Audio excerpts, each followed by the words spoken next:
31 यानी कि article number 31 हम यहाँ पर स्टार्ट कर रहे हैं।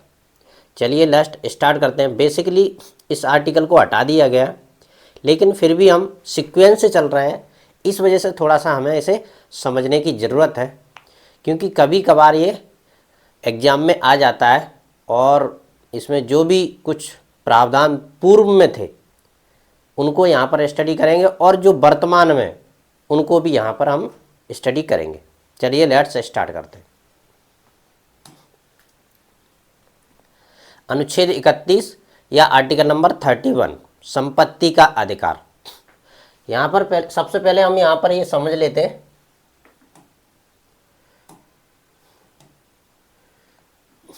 हटाए जाने से पहले, यानी कि जब संविधान बन के तैयार हो गया था उसके बाद इसमें जो आर्टिकल था हटाया नहीं गया था, तब की बात यहाँ पर हो रही है।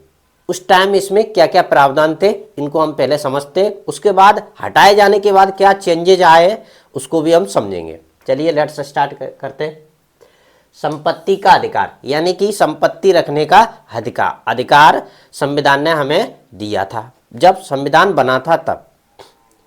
इस अनुच्छेद के तहत किसी भी व्यक्ति को, यानी कि भारत का कोई भी नागरिक संपत्ति को केवल सार्वजनिक उद्देश्य के लिए, यानी कि सार्वजनिक उद्देश्य के लिए, यानी सभी भारत के जितने भी नागरिक हैं उन सभी के उद्देश्य के लिए और उनके हित के लिए और उचित मुआवजे के साथ, यानी कि उचित मुआवजे के साथ सरकार द्वारा अधिग्रहित या अधिग्रहण किया जा सकता था।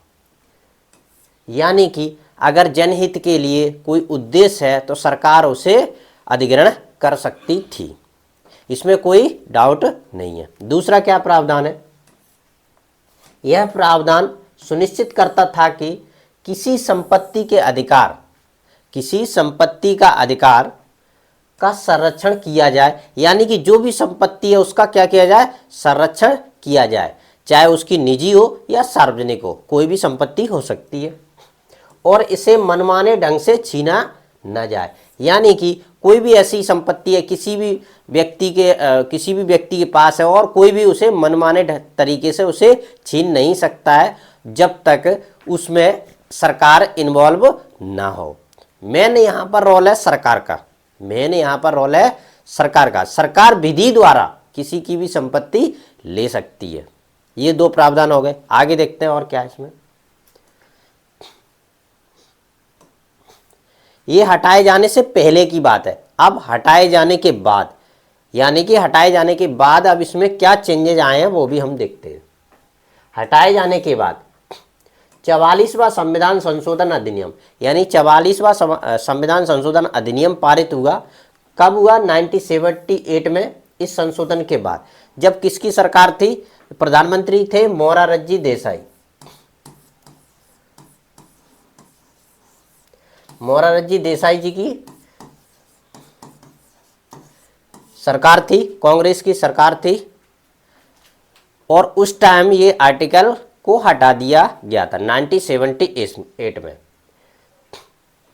अनुच्छेद 31 को मूल अधिकार से हटा दिया गया, यानी कि अनुच्छेद 31 को 1978 में मूल अधिकार से पूरी तरह हटा दिया गया। संपत्ति का अधिकार अब संविधान के अनुच्छेद 300A के तहत एक वैधानिक अधिकार के रूप में शामिल किया, यानी कि इसे फंडामेंटल राइट से पूरी तरह हटा दिया गया है और जो संपत्ति का अधिकार था आर्टिकल नंबर 300A में उसे ले जाकर रख दिया गया है। बेसिकली हमें मालूम है जो फंडामेंटल राइट है उनका मतलब क्या है, वो कितने इम्पोर्टेंट है, उन्हें हमें मालूम है उसका क्या मीन्स है। ये हम पहले भी इसको पढ़ चुके हैं।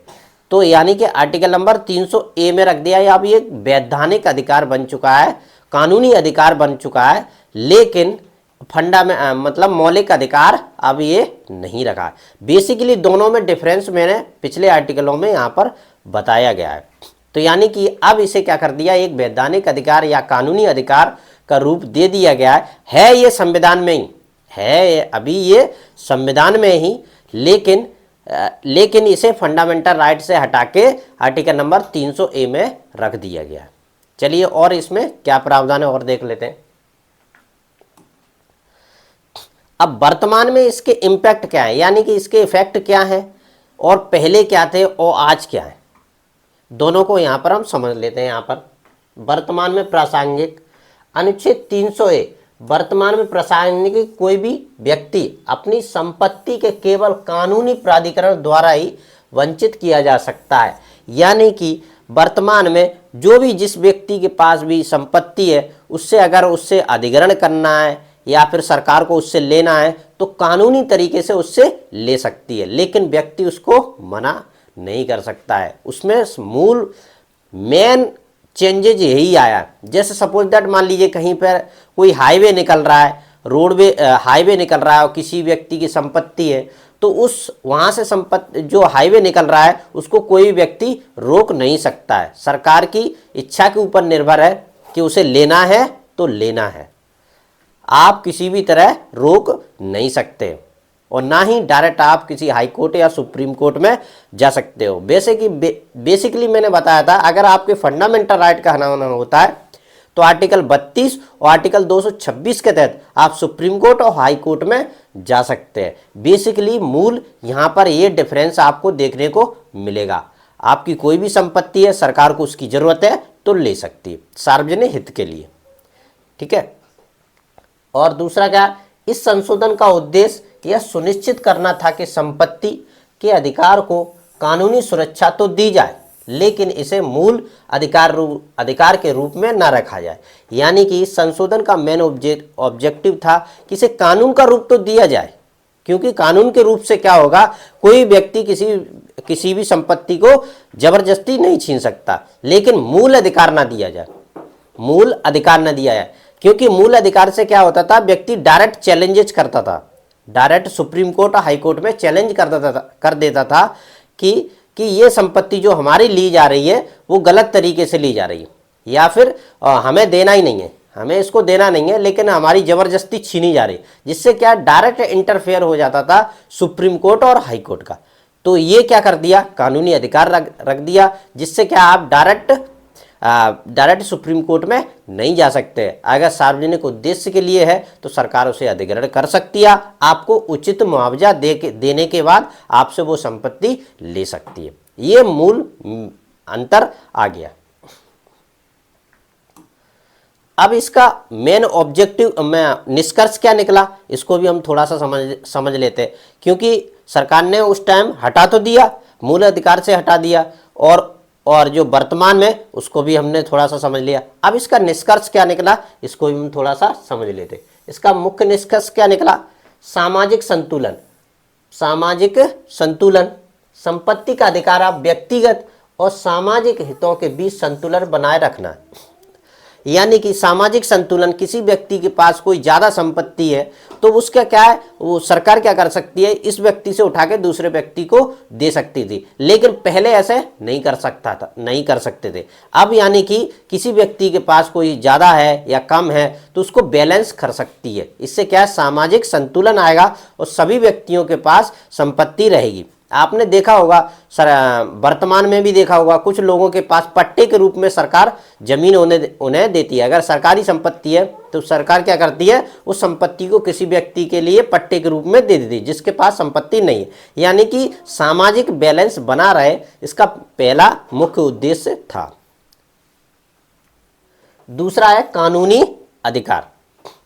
संपत्ति के अधिकार को मूल अधिकार के बजाय एक वैधानिक अधिकार के रूप में परिवर्तित कर दिया गया, जो सरकार को जनहित के लिए नीतियां बनाने में अधिक स्वतंत्रता देता है। यानी कि जो भी संपत्ति थी, जो भी अधिकार था, उसे कानूनी अधिकार दे दिया गया, जिसके कारण जनहित के लिए जो भी योजनाएं बनाने हैं सरकार को, वो बना सकती थी, क्योंकि उसे आप किसी भी तरह का कोई चैलेंज का सामना नहीं करना पड़ रहा था। चैलेंज का सामना नहीं करना पड़ रहा था, ना ही कोई सुप्रीम कोर्ट ना हाई कोर्ट को जवाब नहीं देना था। ओनली क्या, उन्हें मान लीजिए कोई रोड या हाईवे या एरोप्लेन या कोई किसी भी तरह की कोई डेवलपमेंट करना है तो ओनली एक लॉ बनाया, लॉ से जो भी जगह उन्हें लेनी है उसका अधिग्रहण किया और उसका उचित मुआवजा देने के बाद फ्री कर दिया और अपना कार्य शुरू कर दिया। यानी कि जनहित के लिए जो भी योजनाएं उन्हें बनानी थी वो बना सकते। आज की डेट में भी ये ही रूल्स एंड रेगुलेशन फॉलो हो रहे हैं, यानी वर्तमान में भी यही चल रहा है। तो दूसरा यानी कि कानूनी अधिकार तो है आपका, आप अपने पास संपत्ति रख सकते हैं, कोई दिक्कत वाली बात नहीं है, लेकिन जनहित के लिए सरकार को अगर जरूरत है तो आपको कभी भी आपसे ले सकती है, उसका उचित मुआवजा देगी। बाजार मूल्यांकन यानी बाजार में जो मूल्य चल रहा है उसके अकॉर्डिंग आपको उसका मुआवजा दे देगी और आपको फ्री कर देगी, आपको जा सकते। दूसरा इसका निष्कर्ष था। और ये तीसरा निष्कर्ष है इसका, जनहित को प्राथमिकता, यानी कि जनता है उसको सबसे पहले उन्होंने प्राथमिकता दी। जनता के लिए जो भी कार्य किए जाएंगे सर्वोपरि वही यहां पर रखे गए। सरकार अब जन कल्याणकारी योजनाओं और सार्वजनिक हित को ध्यान में रखते हुए संपत्ति का अधिग्रहण कर सकती है और बशर्ते यह कानून के अनुसार है। मैंने पहले भी कहा है, तो जनहित को यानी जनहित को यहाँ पर प्राथमिकताएं दी उन्होंने।